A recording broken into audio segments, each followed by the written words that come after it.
Bem-vindos ao canal. Desde já eu te peço a colaboração, deixando seu like, se possível seu comentário, para que a gente possa crescer aqui. Lembrando que é um ato de resistência sair das redes sociais que deixam um tempo muito curtinho para tentar pensar com calma alguns assuntos. E é isso. Conto aí com a tua moral, com o canal. Considero, queridos, que a gente vive hoje uma grande epidemia. Não sei dizer se a gente poderia pensar numa pandemia, ou seja, algo mundial, global, que é o que eu vou chamar aqui jocosamente de Festival dos Transtornos. Quero que você me siga para refletir comigo. Festival de Transtornos é uma ironia que não visa desqualificar ninguém com diagnóstico, mas é uma provocação, eu diria que filosófica. Então vamos partir juntinho. Há um discurso que se diz científico, que é claramente ideológico. Vamos lá. Tenho autismo, transtorno de déficit de atenção. São os dois grandes significantes e os dois grandes diagnósticos. Meu cérebro é assim. Em uníssono, as pessoas que defendem a ideia de transtorno têm convicção de que nasceram com isso. E vão citar estudos que claramente têm uma amostragem muito baixa. E aí eu vou te perguntar uma coisa assim, bem pontual. Existe algum exame, algum marcador biológico que a pessoa faça que mostre que ela tem autismo? Não sigam o meu pensamento, tá? Dê um Google aí, só de curiosidade. Existem exames clínicos? Vamos fazer o seguinte raciocínio. Eu, por exemplo, tenho pressão alta, correto? É uma viagem da minha cabeça? Não. Um belo dia, eu, graças aos deuses, vi que eu estava sintomático, fui até um posto, fui medir minha pressão, 18 por 11, no outro dia 16 por 12. Eu usei um aparelho que dá um dado objetivo, correto? Isso me traz elementos factíveis, científicos, que comprovam a minha condição de hipertenso, certo? Isso vale para diabetes, isso vale para paralisia cerebral, isso vale para alguns transtornos neurológicos, isso vale para síndrome de Down, né? Então, alguns quadros têm de fato um exame científico. Beleza? Até aqui acho que estamos chovendo no molhado, né? Muito que bem. Vou te dizer, não há exames científicos que comprovem que o cérebro de uma pessoa com autismo ou transtorno de déficit de atenção, correto? Ele é diferente. Não existe comprovação. O que existe são análises clínicas, ou seja, o médico, o psicólogo e alguns testes, perfeito? Vão analisar um conjunto de comportamentos e vão entender e vão enquadrar esse sujeito dentro de uma categoria diagnóstica. Perfeito? Então você está dizendo que autismo não é inato, não existe, não tem uma carga hereditária. Então você está dizendo que não há comprovação alguma disso. Eu não disse isso. Não ponham palavras na minha boca, amiguinhos. Veja, é preciso que você entenda uma coisa. O manual diagnóstico de transtornos, a gente tem de um lado o CID, o Código Internacional de Classificação, e a gente tem usado muito aqui, né, no Brasil, o DSM, que tem uma origem, né, tem uma base estadunidense. Não só, mas tem uma base estadunidense. Estados Unidos da América, Trump, né, um lugar muito interessante para medir normas, né? Diga-se de passagem aqui, uma pequena provocação, né? Nossa, como existe saúde mental nesse lugar, né? Enfim, voltando aqui, pós-pequenina digressão. Todo ano isso vai se atualizando. E o que era um tantinho pequeno de síndromes e transtornos vai aumentando, aumentando, aumentando, aumentando. Tá? Você acha que mesmo que isso se deve única e exclusivamente a exames científicos, estudos com amostragem alta, né? Confiáveis?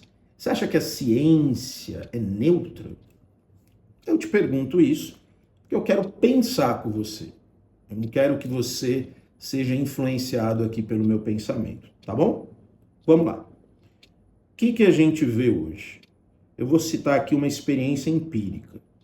Eu começo a trabalhar em meados de 2004 na área, digamos assim, de inclusão, dentro do campo do acompanhamento terapêutico, atendendo sujeitos, eu sempre gosto de colocar sujeitos com letras garrafais, sujeitos com deficiência e transtornos. Senhores, àquela época, o que a gente pensava o autismo? O sujeito com uma questão grave, geralmente com poucas falas, colálicos, às vezes não falante, com estereotipias, que são movimentos aparentemente sem sentidos, não é? E esses sujeitos traziam sinais evidentes ou quase evidentes de uma condição que nasceram com eles, certo? Óbvio que existe autismo. Fechou? Nem se falava em déficit de atenção. Não existia essa ideia. Né? Não se operava com esse conceito. Né? TOD, transtorno positivo desafiador, nunca ninguém trazia. Bom, agora há pessoas que dizem diagnósticos viraram moda. Né? Eu entendo isso também. Né? Você sabe que uma grande frustração que eu carrego, eu tenho muitos mestres, não vou citar aqui o nome, que seria deselegante, e um ou uma desses mestres, me ensinaram, logo que eu começo, que o nosso trabalho era descobrir a pessoa por trás do diagnóstico. E, portanto, o nosso foco não deveria ser no diagnóstico, e sim no sujeito, no ambiente, nas intervenções sistêmicas, etc. e tal. Para mim, é imensa decepção, essa pessoa hoje é ativista do autismo. E ela replica o argumento infundado de que tudo se resume a cérebro. Não é? Inclusive, ironizando, né, argumentos contrários. Bem, não vou falar aqui dessa pessoa em específico, a gente precisa entender que isso virou um nicho de mercado. As pessoas estão ganhando dinheiro com isso.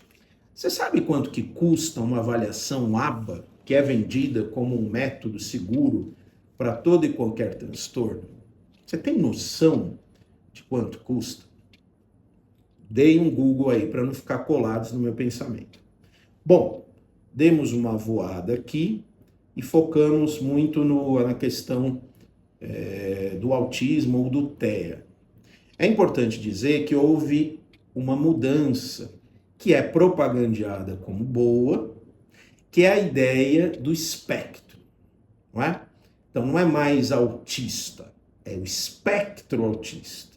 Então você amplia as possibilidades de enquadramento, de maneira que, encaixando bem, todos, 95% da população, ela vai ter autismo, déficit de atenção e o caramba, tá? É isso. Eu me considero um profissional, nós somos minorias, é bom que se diga, que tem uma compreensão sociológica, filosófica, antropológica, mas muito empírica, não é? De ver que os fatores que geraram esse festival de transtorno, eles são fatores ideológicos. Tem gente ganhando com isso. Tem gente interessada nisso. Muita gente. São muitas frentes dentro de uma globalização e do neoliberalismo, correto? Lucrando com isso. Muitas, muitas. Bom, chover numa olhada e dizer, por exemplo, da indústria farmacêutica, e há autores escrevendo sobre a indústria do autismo. Não é? Clínicas, propostas, medicação, não é? Aba a mais ou menos 6, 8 mil contos, não é? E por aí vai. Não é? Muitas questões, né? Um vídeo aqui, eu não vou conseguir dar conta de tantas questões, é um vídeo mais curto. Pô, te agradeço muito se você conseguiu ficar até aqui, 11 minutos, né? Peço que você deixe o seu like, seu comentário, tá bem? A minha ironia é uma provocação. Será que você surfou nessa onda? Será que você está convencido de que você tem um transtorno? Será que você comprou a ideia de uma medicina nada ingênua? Será que você, ao invés de investigar outras camadas do teu psiquismo, está grudado, colado numa categoria diagnóstica? Será que a tua questão não é traumática? Será que você não está muito tempo na tela? Será que você não tem um lado mais sensível e poético? Será que você não tem um modo de aprendizagem diferente? Será que você não precisa fazer mais exercícios, cuidar da sua alimentação? Não é? Será que você não é um estranho que precisa encontrar outras inserções no mundo que não a norma? Percebe? Será que você... Vou provocar um pouco, tá? Será que você não está se escondendo? Então tem muitos serás, muitas questões, não é? Para pensar. Suponhamos que com um bom filtro você entenda que você tem um transtorno, tá? Bom, a grande questão é o que você vai fazer com isso. Como é que você pode ir para o mundo, não é? Buscando recursos para viver, para ter prazer, para trabalhar, para estar inserido, não é? E não usar o seu transtorno como um crachá de apresentação. Eu vou dizer e vou usar para terminar esse vídeo, não é? Parafraseando, quando uma ou um dos meus mestres pensava, não é? Nosso trabalho é descobrir a pessoa por trás do diagnóstico. Nós somos sujeitos com letras garrafais. Nenhum nome deveria roubar a nossa alma. E aí é com você. Como diz Abu Janma, não sei se eu pronunciei direito, não é? A vida é tua e você pode estragá-la como quiser. Um jeito muito eficiente de estragar a tua vida é entregar a tua cabecinha teoria na mão de uma medicina corrompida. Diz aí o que você achou. Aquele abraço.